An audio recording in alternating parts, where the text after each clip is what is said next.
आइए जानते हैं झारखंड के हर जिला हर क्षेत्र की छोटी से लेकर बड़ी खबरों को। उससे पहले चैनल पर नए जुड़े हैं तो चैनल को सब्सक्राइब करना ना भूले। झारखंड के कई जिलों में बच्चा चोरी के शक में ग्रामीणों ने 5 लोगों की पिटाई कर दी। जमशेदपुर और चतरा में भी ऐसी घटनाएं सामने आईं। पुलिस ने बताया कि अफवाह के कारण ग्रामीणों ने इन लोगों को बंधक बना लिया और हमला किया। पुलिस ने मौके पर पहुंचकर लोगों को बचाया और जांच शुरू कर दी है। प्रशासन ने लोगों से अफवाहों पर विश्वास न करने की अपील की है। अगली खबर है कि झारखंड की राजनीति में बड़ा बदलाव हुआ है। पूर्व मंत्री और वरिष्ठ नेता दुलाल भुइयां ने झारखंड मुक्ति मोर्चा छोड़कर भारतीय जनता पार्टी ज्वाइन कर ली है। यह कार्यक्रम रांची में आयोजित किया गया। उनके बीजेपी में शामिल होने से राज्य की राजनीति में बड़ा असर पड़ सकता है और आगामी चुनावों में समीकरण बदल सकते हैं। अगली खबर है कि रांची के मधुकम इलाके में प्रशासन द्वारा चलाए जा रहे मकान तोड़ने के अभियान पर झारखंड हाईकोर्ट ने रोक लगा दी है। प्रशासन ने आदिवासी जमीन को खाली कराने के लिए 12 मकानों को गिरा दिया था। इसके बाद लोगों ने विरोध प्रदर्शन किया और कोर्ट में याचिका दायर की गई। कोर्ट ने फिलहाल कार्रवाई रोकने का आदेश दिया है। अगली खबर है कि झारखंड में नगर निगम चुनाव के दौरान बीजेपी ने अनुशासनात्मक कार्रवाई शुरू की है। पार्टी ने उन 18 नेताओं को कारण बताओ नोटिस भेजा है जो पार्टी के खिलाफ चुनाव लड़ रहे हैं। पार्टी ने चेतावनी दी है कि जवाब संतोषजनक नहीं होने पर कार्रवाई की जाएगी। अगली खबर है कि गोड्डा जिले में एक चौंकाने वाला मामला सामने आया है। एक महिला ने अपने प्रेमी और देवर के साथ मिलकर अपने पति की हत्या करवा दी। पुलिस ने 3 आरोपियों को गिरफ्तार कर लिया है, जबकि एक आरोपी फरार है। पुलिस मामले की जांच कर रही है। अगली खबर है कि हजारीबाग जिले में जंगली हाथियों के हमले से 6 लोगों की मौत हो गई। मृतकों में एक ही परिवार के 4 सदस्य और एक बच्ची भी शामिल है। घटना के बाद ग्रामीणों में डर का माहौल है। वन विभाग पर लापरवाही के आरोप लगाए गए हैं। अगली खबर है कि रांची और धनबाद में शिवरात्रि के मौके पर उम्मीदवार मंदिरों में पहुंचे और लोगों से समर्थन मांगा। चुनाव 23 फरवरी को होने हैं। उम्मीदवार धार्मिक आयोजनों में शामिल होकर मतदाताओं से संपर्क बना रहे हैं।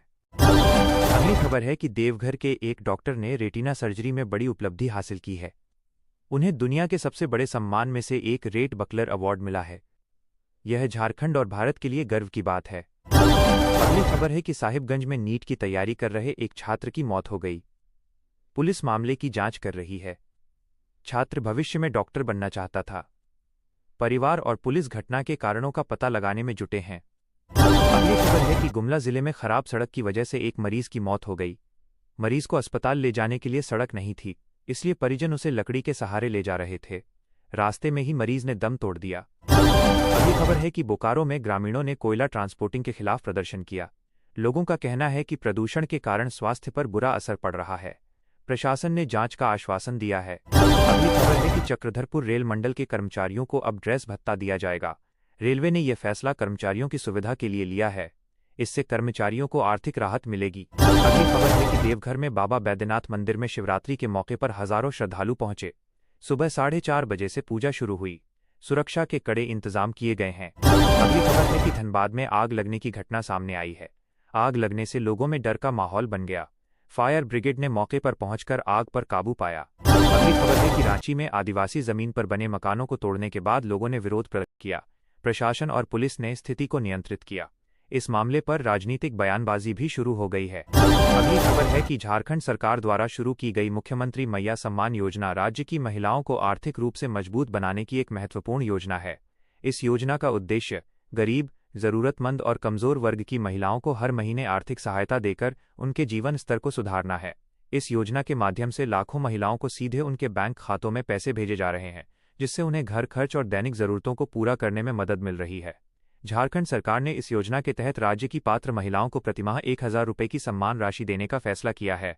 यह राशि डीबीटी डायरेक्ट बेनिफिट ट्रांसफर के माध्यम से सीधे लाभुक महिलाओं के बैंक खातों में भेजी जाती है, जिससे किसी प्रकार की बिचौलिया या धोखाधड़ी की संभावना नहीं रहती। राजधानी रांची सहित राज्य के सभी जिलों में इस योजना का लाभ तेजी से दिया जा रहा है। सरकारी आंकड़ों के अनुसार रांची जिले की लगभग 3,90,000 से अधिक महिलाओं को इस योजना का लाभ मिल चुका है। राज्य भर में ये संख्या लाखों में है और लगातार नए लाभुकों को जोड़ा जा रहा है। इस योजना का मुख्य उद्देश्य महिलाओं को आत्मनिर्भर बनाना और उनकी आर्थिक स्थिति को मजबूत करना है। कई महिलाओं ने बताया कि इस राशि से वे अपने बच्चों की पढ़ाई, घर का राशन और अन्य जरूरी खर्च आसानी से पूरा कर पा रही हैं। इससे उनके जीवन में सकारात्मक बदलाव आया है। मुख्यमंत्री हेमंत सोरेन ने कहा है कि राज्य सरकार महिलाओं के सम्मान और सशक्तिकरण के लिए लगातार काम कर रही है।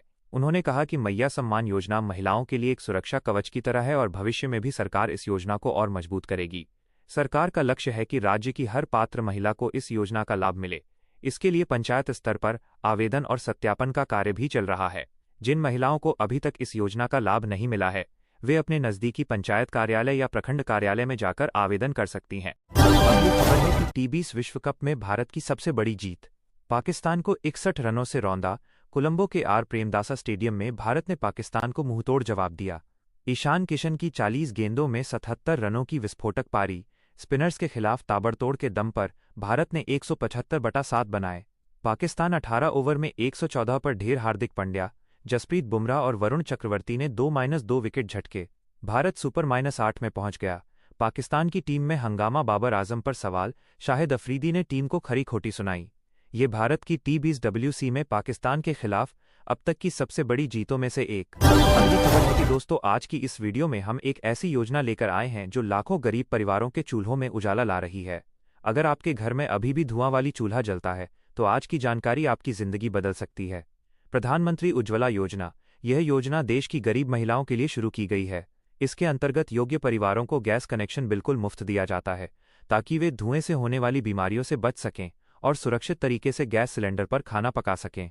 इस योजना का उद्देश्य है कि सभी महिलाओं को स्वच्छ ईंधन मिले और परिवार का स्वास्थ्य बेहतर रहे। सरकार इस योजना के अंतर्गत गैस कनेक्शन और आर्थिक सहायता सीधे लाभार्थियों को उपलब्ध करवाती है। यदि आप अभी तक इस योजना से नहीं जुड़े हैं तो आपको बस अपने गांव के नज़दीकी ई-मित्र केंद्र, गैस एजेंसी या ग्रामीण विकास विभाग के दफ्तर में जाकर उज्ज्वला योजना का फॉर्म भरना है। एक बार रजिस्ट्रेशन हो गया तो आपको गैस कनेक्शन और मिलने वाली सब्सिडी सीधे आपके खाते में मिलती रहेगी। और अगर आप चाहते हैं कि मैं इस योजना की पूरी जानकारी आपको दूं, तो कमेंट में उज्ज्वला योजना लिखकर बताइए। सारी जानकारी आपके हाथों दे दी। अगली खबर है कि दोस्तों, आज की इस वीडियो में हम एक ऐसी योजना लेकर आए हैं जो युवाओं को मुफ्त प्रशिक्षण और रोजगार के अवसर प्रदान कर रही है। अगर आप नई स्किल सीखकर नौकरी या काम शुरू करना चाहते हैं तो आज की जानकारी आपकी जिंदगी बदल सकती है। प्रधानमंत्री कौशल विकास योजना। ये योजना देश के बेरोजगार और शिक्षित युवाओं के लिए शुरू की गई है। इसके अंतर्गत युवाओं को अलग अलग क्षेत्रों में मुफ्त ट्रेनिंग, सर्टिफिकेट और प्लेसमेंट की सुविधा दी जाती है ताकि वे नौकरी पाने लायक बन सकें और खुद को आर्थिक रूप से मजबूत कर सकें। इस योजना का उद्देश्य है कि युवा सही मार्गदर्शन के साथ रोजगार हासिल कर सकें। सरकार इसके लिए देश भर में प्रशिक्षण केंद्र संचालित करती है। यदि आप अभी तक इस योजना से नहीं जुड़े हैं तो आपको बस नज़दीकी कौशल केंद्र या विभागीय कार्यालय में जाकर इस योजना का फॉर्म भरना है। एक बार ट्रेनिंग शुरू हो गई तो आपको प्रमाण पत्र और नौकरी की सुविधा मिलती रहेगी। और अगर आप चाहते हैं कि मैं इस योजना की पूरी जानकारी आपको दूं, तो कमेंट में कौशल विकास लिखकर बताइए। सारी जानकारी आपके हाथों दे दी जाएगी। इंडिया एआई इम्पैक्ट समिट 2026 का आज दिल्ली के भारत मंडपम में शानदार आगाज। प्रधानमंत्री नरेंद्र मोदी ने इसका उद्घाटन किया।